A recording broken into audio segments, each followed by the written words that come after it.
It's been another great year of hunting in Michigan.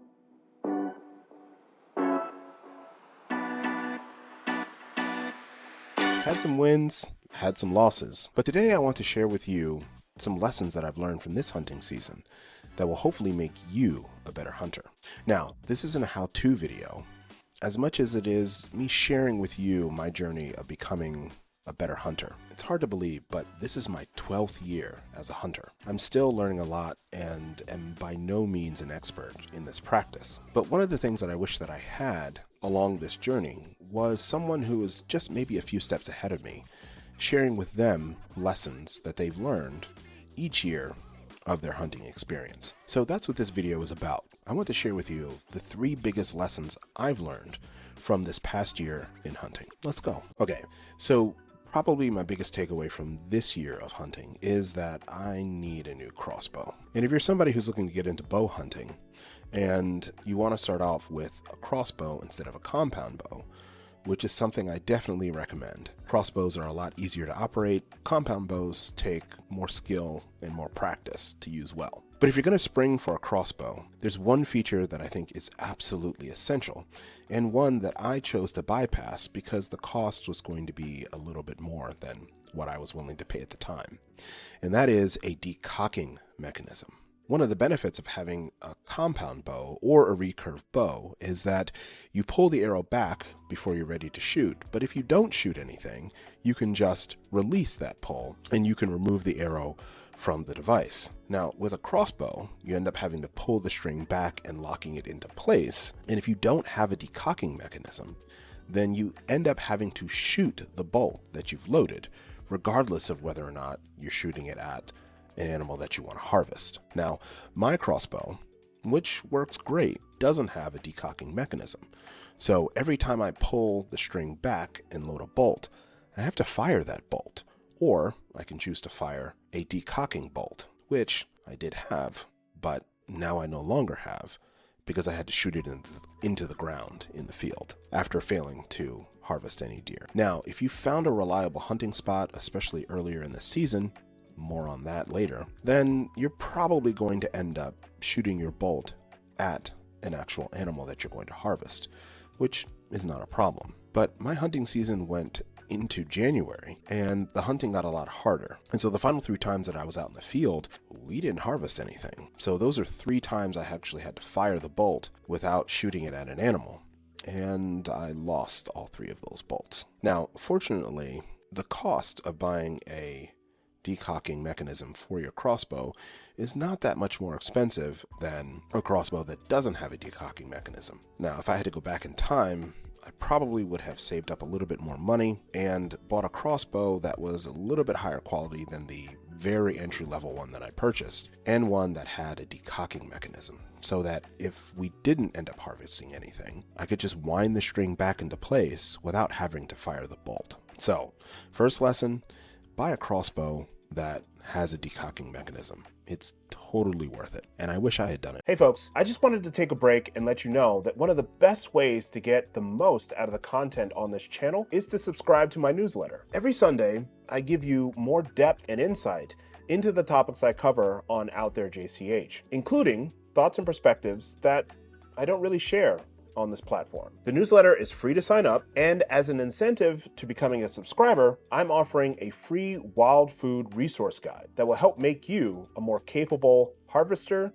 and home cook. Just click the link in the description to sign up. Okay, let's get back to the episode. The second lesson I learned during this hunting season is that your butt and your feet are super critical. Now, one of these areas I neglected, and the other one I thought I had figured out until I started hunting in 20-degree weather. So first, your butt cheeks, your seat, your ass. If you're going to be doing the type of hunting that I've been doing, which is sitting in a blind and waiting for deer to walk by, it's going to be really important to take care of your seat. Now, up until the middle of this past hunting season, I had used a folding chair as my seat of choice. And as the sit times got longer and longer, I realized that this really wasn't going to work. The problem with a folding chair that you might use at a picnic or the beach or something like that is that it doesn't really provide a platform for your cheeks.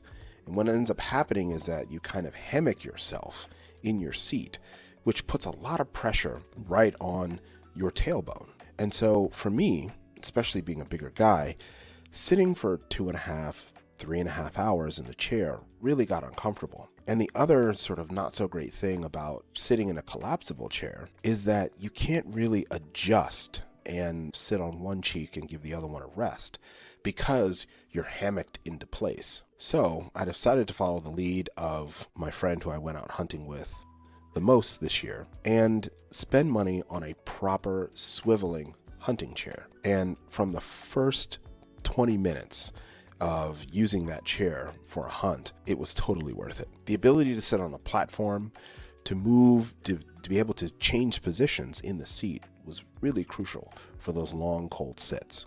The other benefit of having a proper hunting chair is that you can swivel. Now, the deer are not always going to be in the exact spot, and of course they move.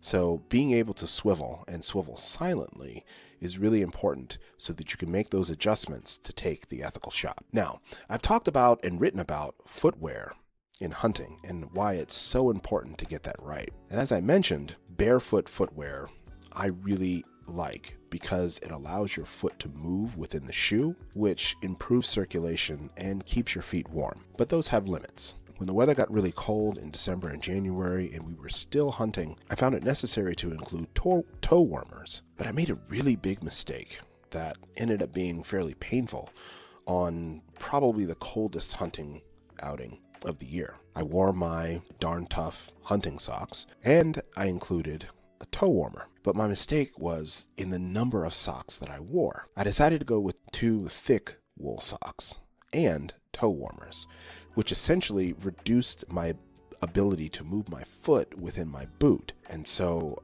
my feet got very cold and very numb, especially my pinky toes, and it ended up being a really uncomfortable experience. So the next time I went out hunting, I decided to include the toe warmers, definitely still wear my Lems boots, but only go with 1 pair of hunting socks. And my feet ended up being a lot warmer because when things got really cold and the toe warmers began to fade in their heat output, I was able to move my feet within my shoe and keep that circulation going, which is really important for keeping your extremities warm. So it's important to take care of those 2 parts of your body, your cheeks and your feet, so that you can stay warm and comfortable and have a productive hunt. And if you don't quite have the space in your boots for toe warmers and 2 thick pairs of socks, try wearing 1 and allow your feet to move within your boots and see how much better it ends up being. The last lesson that I'll take from this hunting season is to get your knives sharpened by a professional. I've shown you on this channel how to sharpen your knife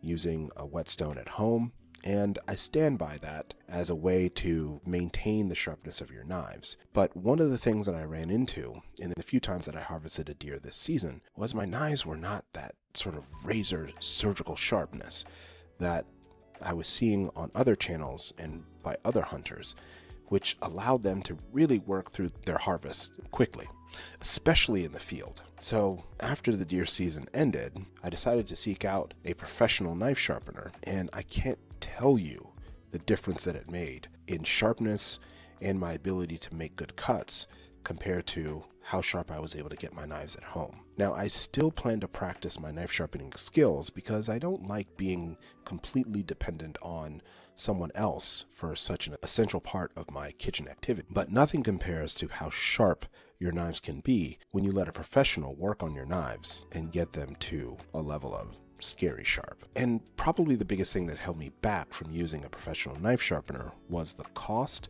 and how long my knives would be able to keep an edge. And it just so happens that the person that I went with in town charges $10 per knife, which is competitive compared to other sharpeners that I've researched. But I was surprised when I asked him how long the knives should hold their edge, and he said between 4 to 6 months, which was way longer a timeline than I was used to when I was sharpening my own knives. Now, I'm about 6 weeks in to those knives having been sharpened, and so far they're holding up really well. So if I only have to sharpen these knives 2 to 3 times a year, then the price I think is totally worth it, because it will make my field dressing and home butchery work that much quicker. So if you're on the fence about sending your knives to a professional to have them sharpened, I'd say go ahead and do it, because I'm anticipating for this next hunting season, having knives as sharp as the ones in my kitchen is going to be a game changer. All right, so I mentioned that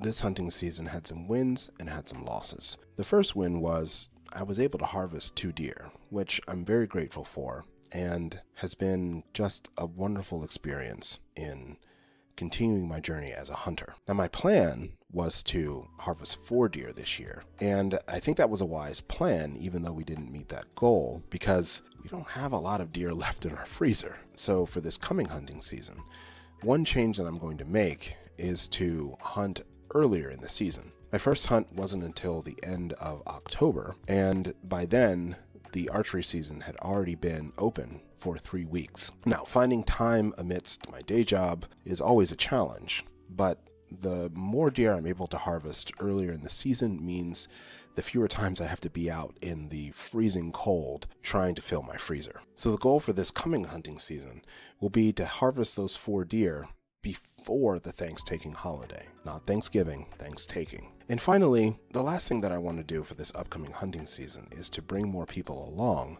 on these hunts. I've had the benefit of fantastic hunting mentors in my journey as a hunter these last 12 years, and I think it's important to pay that forward. Now, I've begun to do this a little bit with my good friend Ashley, who's been out on 5 of the hunts that I went on this year, but there are other people in my life that have expressed interest in hunting that I want to get involved with, and new people and new networks that I want to connect with to make this experience and this practice even more enjoyable. Hunting is a lifelong journey of self-discovery, challenges, and deliciousness. And I'm beyond grateful for every moment that I'm able to be outside, be with friends, and share good food with family. If you're new to hunting, or maybe you're thinking about becoming a hunter, you probably want to check out this video where I outline the important questions that every hunter should be considering. All right, thanks for watching, and I'll see you next time on